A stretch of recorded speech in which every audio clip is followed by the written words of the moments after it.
het maar redelik klein begin om geld te maak aanlyn. Ek het geen fancy toerusting gehad nie, ek het nie 'n laptop gehad nie, en boonop het ek geen ervaring gehad nie.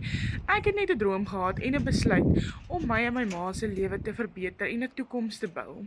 Vandag bestuur ek my eie aanlyn besigheid van my foon af en ek verdien inkomste deur om ander te help om dieselfde te doen. Ek werk waar ek wil, wanneer ek wil en die mooiste deel van alles. Ek sien hoe ander vroue, enkelmaas, jong mense, elke dag begin om 'n inkomste te genereer vir 'n beter toekoms vir hulle self. Jy hoef nie alles te weet nie, jy hoef glad nie alles te weet nie. Ek gaan jou stap vir stap help. Jy is letterlik een besluit weg vir 'n beter toekoms vir jouself en jou gesin. Jy verdien meer, jy verdien vryheid. Kom begin saam met my, wat het jy om te verloor? Is jy gereed? Drop 'n comment, gereed, en ek wys jou hoe dit vir jou ook moontlik kan wees.